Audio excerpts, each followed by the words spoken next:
তুই যখন বলছিস ঈদে মিলাদুন নবীর জন্মদিন পালন করা নবীজির জায়েজ আছে, জুলুস বার করা জায়েজ আছে, দলিলটা তুই দিবি, আমরা দেবো না। আমি তো বলি নাই জায়গাটা আমার, তুই বলছিস জায়গাটা আমার, তুই বলছিস আছে, তো দলিলটা তোকে আগে দিতে হবে যে কোথায় আছে। কথাটা বুঝতে পারেননি? বুঝাতে পারলাম? আমি গুদা বাংলায় কথা বলছি। তো দলিল যদি জায়গা আমার না হয়, তাহলে আমি যদি দলিল না দিতে পারি, জায়গাটা আমার কি করে হবে? তুমি দলিল না দিতে পারলে সেই জিনিসটা কি করে হবে? সমাজের বুকে প্রতিষ্ঠিত করছো। আজকে কষ্ট লাগে, আমাদের দেশের কিছু লোক দরুদ মুখস্থ করেছে কিসের জানেন? জলসার দরুদ। জানেন না জলসার দরুদ কি? কালকে আমি 24 পরগনায় ছিলাম, তো আমি এখনই কি পড়লাম জলসার আগে? কি দরুদ পড়লাম? এটা কোথায় পড়া যায়? নামাজে পড়া যায় না? পড়েন না নামাজে? এরপর যারা নামাজি আছে তারাই একমাত্র এটা পড়তে পারবে। আমাদের দেশের কিছু ওই গুটকাখোর এরা শিখিয়ে রেখেছে কি আল্লাহুম্মা সাল্লি আলা দিয়ে হুজুর চা খাচ্ছে, এরা চালিয়ে যাচ্ছে। এর থেকে বড় বেয়াদব কেউ আছে? আচ্ছা আমি দরুদ পড়লাম, পানি খেয়ে চা খেয়ে না, আদবের সঙ্গে কথা বলবেন, আদবের সঙ্গে। তো তোমার জিলাপি হুজুর গুটকা করতো বেয়াদব, ও লোককে বলে দরুদ পড়, ও পড়ে না, ঠিক কিনা? ও খালি চালু করে দিলে আল্লাহুম্মা, তারপর তোরা চালিয়ে যা। রাইস মিল দেখেছেন? সব রাইস মিলগুলো আমার বাড়ির কাছে। রাইস মিলে খালি ডয়ারটা চালিয়ে দিয়া মাল অটোমেটিক টেনে ঢুকিয়ে চাল করে বার করে দিচ্ছে। আগে তো সিদ্ধ করে চাল করে শুকিয়ে চাল হতো, এখন ওইসব সিস্টেম নাই, ডয়ার সিস্টেম অটোমেটিক। ধান একদিকে ঢুকে যাচ্ছে, সিদ্ধ হয়ে শুকিয়ে চাল হয়ে একবারে বেরিয়ে আসছে। কথাটা বুঝতে পারেননি?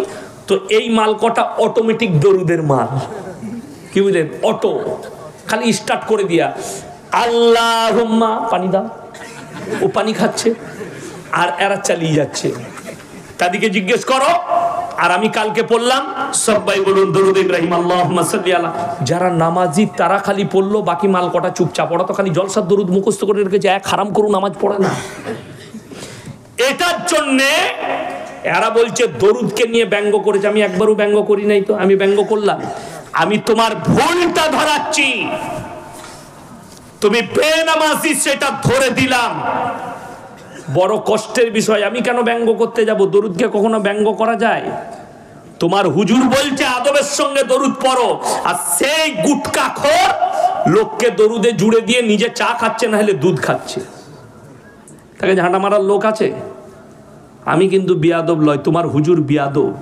চলুন আপনাকে বলে দিই, আজকে লোক নামাজ এই জন্য পড়ছে না। আপনাদেরকে বলি, অনেক মানুষ হয়তো অনেক সুন্নি ভাই আছেন, আমার জলসা শুনতে আসবেন, দেখি ইয়াসিনকে তো এত গাল দিই, কি বলছে মালটা আপনাদেরকে বুঝিয়ে দিই। বাপ বেটার সম্পর্ক যদি কাছের হয়, মা বেটার সম্পর্ক যদি রক্তের হয়, বাপ আর বেটার সম্পর্ক যদি রক্তের হয়, এরপরে কোরআনকে জিজ্ঞেস করো, তোমার জিলাপি হুজুরকে আর গুটকাখোরকে জিজ্ঞেস করো, তুমি যে বলছো নজরানা নিয়াই আমাদিকে পীর বলে মান, আমরা জান্নাতে নিয়ে যাব, যত রকমের পাপ করবি এদিকে জিজ্ঞেস করে লাভ। এরপরে কোরআনে চলুন, ইয়াউমা ইয়াফিরুল মারউ মিন আখি ওয়া উম্মিহি ওয়া আবি ওয়া সাহিবাতিহি ওয়া বানি লিকুল্লি ইমরিইন মিনহুম ইয়াউমাইদিন শানুন ইউগনি।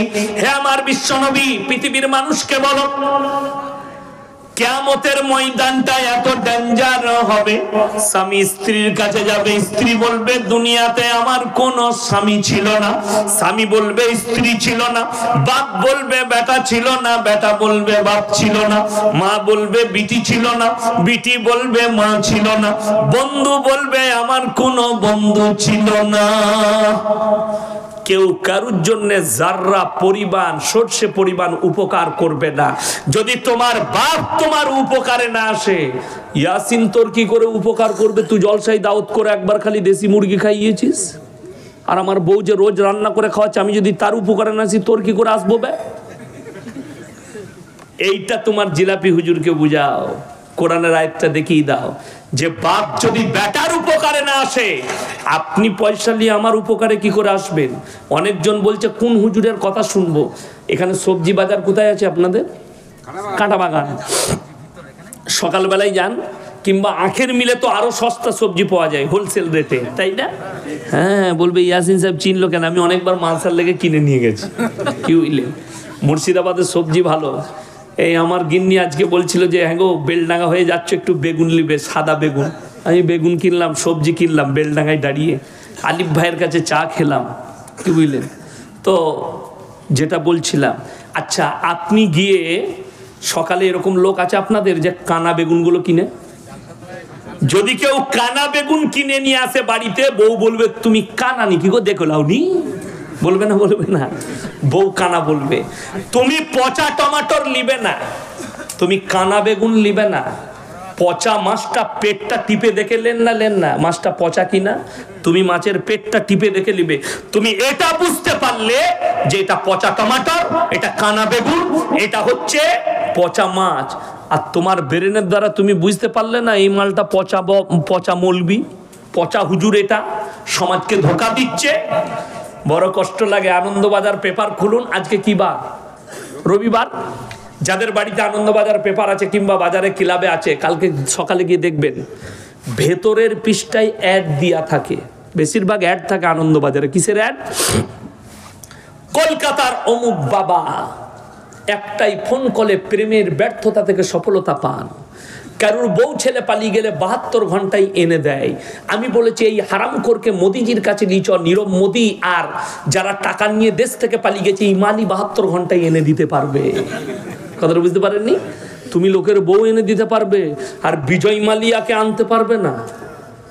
8,000 কোটি টাকা নিয়ে পালিয়ে গেল, তো মোদিজিকে বলবে এদিকে আপনি হায়ার করুন, আর না পারলে হারামখোরগুলোকে জুতোর বাড়ি মারুন। এরা হচ্ছে ধোঁকাবাজ, প্রতারক, সমাজকে ধোঁকা দিচ্ছে। 100টা তাবিজওয়ালার মধ্যে 99 জন মিথ্যা কথা বলে, একটাও সত্য বলে না। আমার কাছে শিখেলেন, আমি খালি অবাক হয়ে যাই। আপনি আপনাদের মুর্শিদাবাদে পাবেন যে বহরমপুরে ভালো ভালো হসপিটাল আছে না নাই? মেডিকেল কলেজ নাই বহরমপুরে? আছে। লালবাগে এত ভালো হসপিটাল আছে, আপনি যান, রক্ত দিয়ে রিপোর্টেও রোগ ধরা পড়ছে না। কলকাতা যেতে হচ্ছে, ভেলুর যেতে হচ্ছে। আর আমাদের দেশের কিছু জিলাপি হুজুর বেরিয়েছে, তারা জামা মেপে রোগ বলে দিচ্ছে। কি বলে? জামাটা নিয়ে বিরাট গোলমাল তো। আর এইরকম জামা যদি কেউ মাপতে পারে, মেয়েরা কি বলে জানেন? দারুণ জানেলো হুজুরটা। এই কানা হুজুরদের গুটকা খদ্দের বাজার চলছে আমার মা বোনেদের লেগে। কেন? তাবিজ বেশি প্রয়োজন কার? মায়ের। স্বামীকে বশ করবে, বলে হুজুর বশ করার তাবিজ দাও। শাশুড়িকে বশ করবে, বললে হুজুর একটা শাশুড়ি আমার খুব রাগী, আমাকে দেখতে পারে না, কি করব? বলে হুজুর আমার শাশুড়িকে বশ করার একটা তাবিজ দেন। যদি তাবিজে তো শাশুড়ি বশ হবে, তো আমি তো তোকে আগে বশ করব। কথাটা বুঝতে পারেন? কষ্টর কথা। সেই হুজুরকে জুতো করে বাড়ি মার, যে বলছে তাবিজে বশ করে দেবো। বশ কিসে হবে? তোমার আখলাক আর চরিত্রের দ্বারা হবে, তোমার ব্যবহারের দ্বারা হবে, তোমার নম্রতার সাথে হবে, বিনয়ের সাথে হবে, ইসলামী কৃষ্টি কালচারে হবে, দোয়ার দ্বারা হবে। আল্লাহ আমার পরিবারে শান্তি দাও, আল্লাহ আমার সংসারে সুখ দাও। কোনদিন দোয়া করেছো? তুমি দোয়া করবে কোথা? তুমি তো তাবিজের ভরসাবাদী। তুমি দোয়া করবে কোথা? তুমি তো পানি পড়াই ভরসা করো। অথচ আপনাদিকে বলে যাই, কে বললে পানিতে দম করা যাবে না?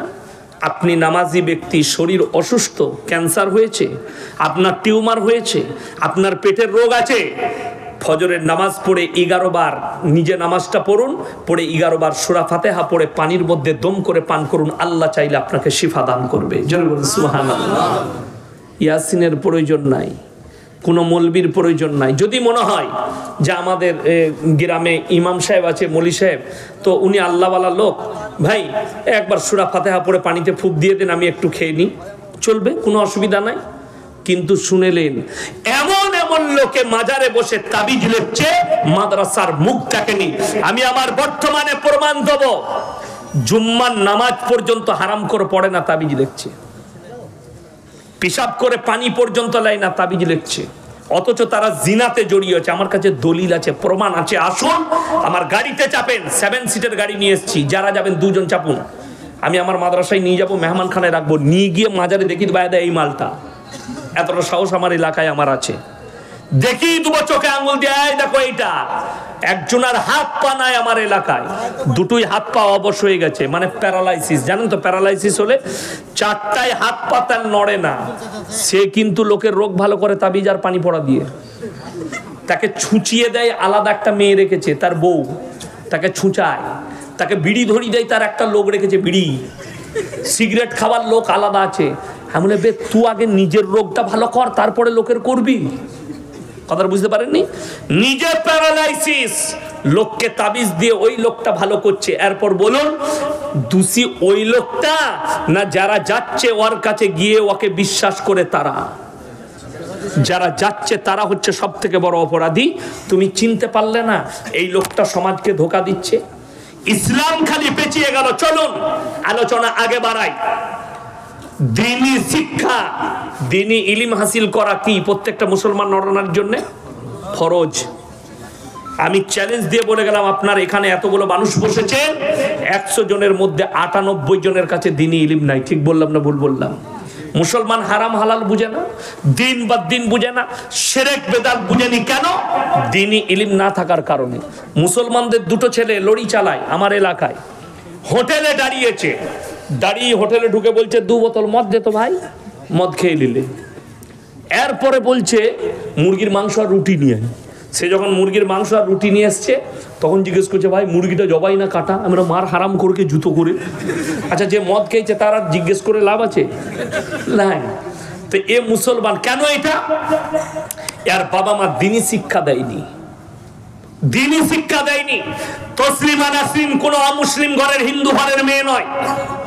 আল্লামা ইকবাল লিখেছে, ইস ঘর কো আগ লাগি ঘর কি চিরাগ সে।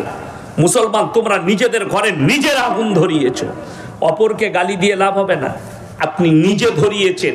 তসলিমা নাসরিন একটা মুসলিম ঘরের মেয়ে। কেন এরকম হলো? তার বাবা মা তাকে দ্বীনি শিক্ষা দেয়নি। চলুন আরো আগে। আসাদ নূর বলে যে নতুন হারামের আওলাদটা বাংলাদেশ থেকে উৎপত্তি হয়েছে, তসলিমা নাসরিনের বাড়ি কোথায়? কথা বলে না? বাংলাদেশ। আমি খালি অবাক হয়, আপনি দেখে দেন। আচ্ছা, আসাদ নূরের বাড়ি কোথায়? বাংলাদেশ। পৃথিবীর সব থেকে বড় বড় ইসলামের দুশ্মনগুলো সব বাংলাদেশে জন্ম নিয়েছে। এটা আমি চ্যালেঞ্জ দিয়ে বললাম। দেখলেন, তসলিমা নাসরিনের থেকে বড় দুশ্মন এশিয়া মহাদেশে এখন ইসলামের নাই। সে নবীজির বিরুদ্ধে প্রতিনিয়ত কথা বলেছে, কোরআনের বিরুদ্ধে, নবীজির বিরুদ্ধে। কিছুদিন আগে দেখলেন না, আমাদের ভারতের ইসরোর বৈজ্ঞানিকরা চন্দ্রযান 3 পাঠিয়েছে না পাঠায়নি? সফলতা লাভ করেছে। এটা ভারতবর্ষের জন্য গর্ব। এই মেয়েটা তসলিমা নাসরিন এ মিডিয়ার সামনে বলল মুসলমানরা কোরআন নিয়ে পড়ে আছে আর বিজ্ঞান চাঁদে পৌঁছে গেল। এরপর যদি তুমি এটা বলো, আল্লাহর কসম করে বলছি, আল্লাহ নবী সাল্লাল্লাহু আলাইহি সাল্লাম আঙ্গুলের ইশারায় চাঁদকে 2 টুকরো করেছিলেন না করেননি? করেছেন। এটা যদি সত্য হয়, তোমার বিজ্ঞানের বাপের ক্ষমতা নাই। চাঁদকে 2 টুকরো তো দূরের কথা, তোমার বিজ্ঞান, তুমি যেটা নিয়ে বলছো কোরআনকে চ্যালেঞ্জ করছো, তোমার বিজ্ঞানকে বলো চন্দ্রযান 3 যে ওখানে পৌঁছেছে, ওইখান থেকে একটা লাইটের ফোকাস দিতে বল, যেন আমরা দেখতে পাই। কথাটা বুঝতে পারেননি? আপনাকে বলে দিই, যারা শিক্ষিত লোক আছেন, যারা মনে করেন কোরআনের থেকে বিজ্ঞান আগে, ইসলামের থেকে বিজ্ঞান আগে, তারা শুনে যাও। স্কুলের স্টুডেন্ট যারা আছেন, বিজ্ঞান হচ্ছে আপেক্ষিক। বিজ্ঞান কি বললাম? আপেক্ষিক। আজ যেটা বলছে কাল সেটা চলবে না, আজ যেটা বলছে কাল সেটা ঘটবে না। আমার বয়সী যারা আছে, আমাকে অনেকজন ইউটিউবার ফেসবুকে দেখে মনে করে মালটা বুড়ো মাল। আমি এখনো 20 অত সুজালয় 36+। আমাদের দেশের গুটখাখোররা মোবাইলে দেখে মনে করছে মালটার বয়স 50 হয়ে গেছে, আর বেশি দিন বাঁচবে না, এখন অনেক দিন বাঁচবো, আমি তোদের বীজ মেরে ছাড়বো। তোদের মাজারের ব্যবসা না তোলা পর্যন্ত আল্লাহ আমাকে যেন মত না দেয়। বলুন আমিন। আপনারা দোয়া করছেন তো? এই মাজারের ব্যবসা আমি তুলে দেবো 15 বছর সময় পেলে। এমনি তো ওদের হয়ে গেছে, পায়ের তলার মাটি ছড়িয়েছি, এখন গালিগালাজ ছাড়া কিছুই নাই। শুনে নেন, আল্লাহ যাকে হিদায়েত দিবে সে হিদায়েত পাবে। কি বললেন আমাদের সভাপতি সাহেব, যে যারা চেষ্টা করবে আল্লাহ আমাকে পরিবর্তন দাও, আল্লাহ তাকে পরিবর্তন দিবে।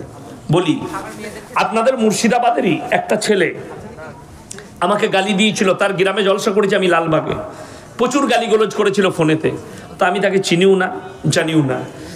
1 মাস আগে আমাকে ফোন করেছে, বলছে হুজুর সাহেব ফোনটা কাটবেন না। আমি কেন বাবা, কি হয়েছে বলো, গাল দিবে? বলে না না, আমি আপনাকে অনেক দিন আগে গালি দিয়েছিলাম ভুল বুঝে, আজকে আল্লাহ আমাকে হক চিনিয়েছে, আমি নিজেকে পরিবর্তন করেছি, হুজুর আমার লেগে দোয়া করবেন যেন হকের উপরে চলতে পারি। জোরে বলুন সুবহানাল্লাহ। আমাকে ক্ষমা করবেন। আমি বললাম, বোকা ছেলে, তুমি যেদিন আমাকে গালি দিয়েছো আমি মন থেকে সেদিনই ক্ষমা করে দিয়েছি। কেন? তুমি তোমার অজান্তে গালি দিয়েছো।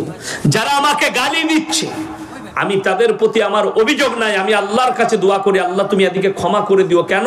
এরা না জানতে গালি দিচ্ছে আল্লাহ। আর দ্বিতীয় দোয়া থাকে, আল্লাহ তুমি এদিকে হিদায়েত প্রাপ্ত করো। কেন? অপরাধ এদের নয়, অপরাধ হচ্ছে জিলাপি হুজুরদের, এরা দিয়া করাই গালি।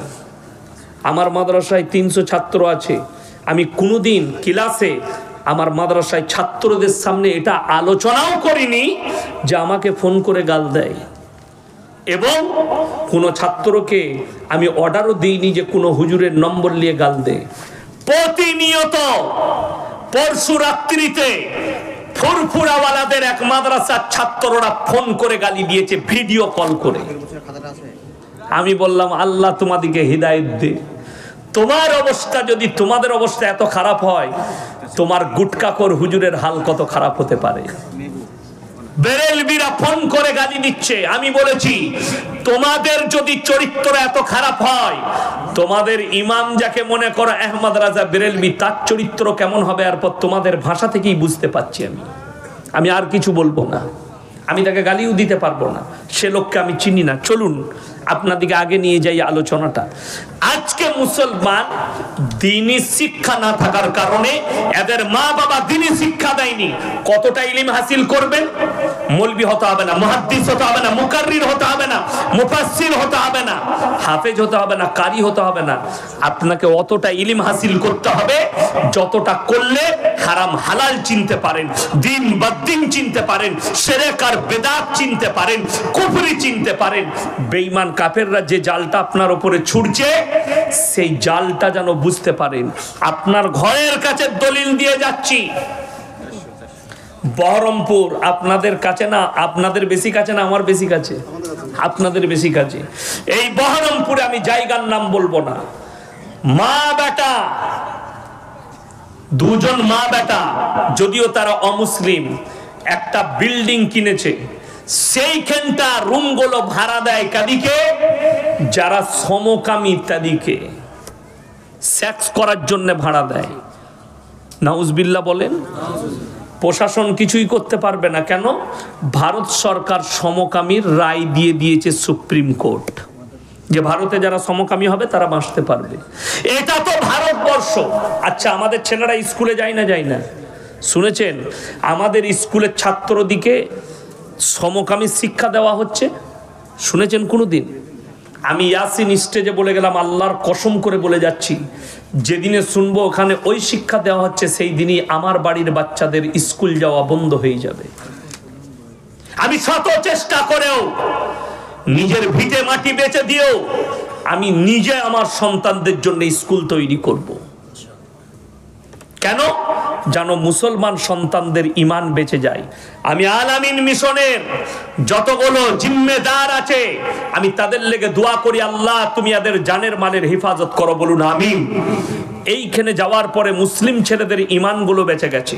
আমার বর্তমান টাউনে একজন স্কুলের, হাই স্কুলের টিচার চাকরি পেয়েছে, পড়াশোনা করেছে রামকৃষ্ণ মিশন থেকে। সকালবেলায় উঠে গোসল করে মুসলিমদের ছেলে, তার বাড়ির লোক অভিযোগ করছে, হুজুর রামকৃষ্ণর মূর্তিতে পুজো করে তারপরে স্কুলে যায়। নাউজুবিল্লাহ বলে। আমি বললাম, এই হালতে যদি আর মৃত্যু হয়, এর না জানাজা পড়া যাবে, না কবরস্থানে আর দাফন কাফন করা যাবে। বললে তাহলে হুজুর কি করব? কুকুরকে খাইয়ে দিব। নদীতে ফেলে দিয়ে আসবে দামোদরের কিনারায়, কিন্তু দাফন কাফন করা যাবে না এর জন্যে। আমার মুসলমান ভাই, বাংলাদেশকে আমরা মুসলিম রাষ্ট্র হিসাবে জানি না। ঘটনা শুনেছেন শরীফ থেকে শরীফা? শুনেননি? শরীফ থেকে শরীফা স্কুলের বইয়েতে তাকে আপনি মুসলিম রাষ্ট্র বলেন? আমি বাংলাদেশের মানুষকে বলছি, শোনো, যদি তোমরা মুসলিম রাষ্ট্র মনে করো, স্কুলের বইগুলোকে কুটি কুটি করে ফেলে দাও।